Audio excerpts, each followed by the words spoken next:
were you and Young Thug kind of going at it around this time? Yeah, we had a little something, but me and him cool now. Okay. Yeah, So no big deal. Yeah, it was a little back and forth. And I remember right around this time, 2020, you said that you did a video shoot with Kodak Black and he growled at you.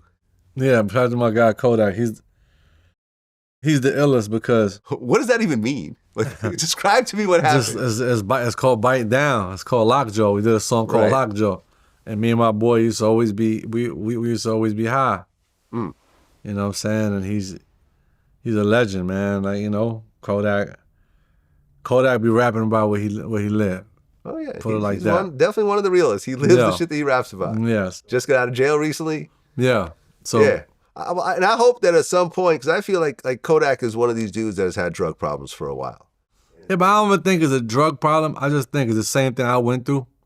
I think we made it from nothing. We millionaires. We got money. Yeah. And it's just like we having fun. I mean, it's gonna come a time when he gonna stop. Hopefully, whenever Allah want him to stop, I think he gonna stop. Yeah. I don't think there's nothing that people could tell him to do. You know what I mean? Anybody could tell him. I just feel like we all go through it as young millionaires, you know? Yeah. You get all that money and it's like you trying to have some fun. Like, what the fuck did I almost kill myself to get to this point for? Like, let me just have a little fun with it. But he's smart. Yeah. Well, that same year, Pop Smoke gets killed. Yeah. And I remember hearing an interview where you would just talk to him like maybe a couple days before. Yeah, we were supposed to chill that night. Yeah, I spoke to him like 2 days before. Yeah, he was supposed to have a party at his crib that night. In the Hollywood Hills where he got killed? Yeah. Yeah, man, one of the...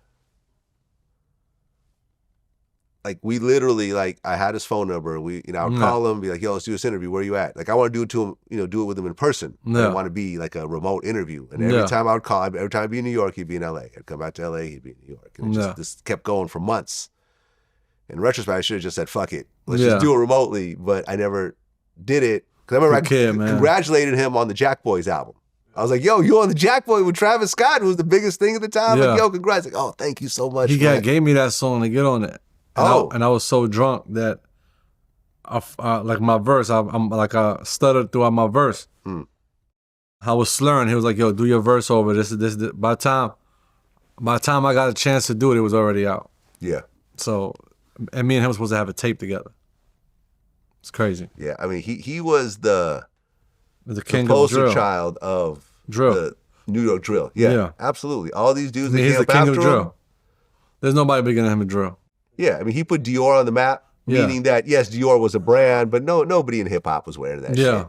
Now everyone is Diored out. Yeah.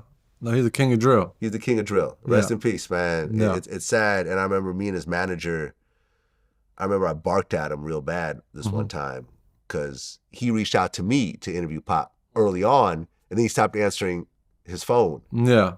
And I was like, you're the reason why Pop Smoke doesn't have a story about his life. Yeah. Because you know how we're doing the interview now? I would have done something like that with Pop Smoke. Yeah. He died without having one of those. So no one really knows who he is. Exactly. In terms of his story. Yeah. And that to me is one of my... Yeah, no, it's crazy. Yeah, it's one of my regrets. I mean, rest in peace.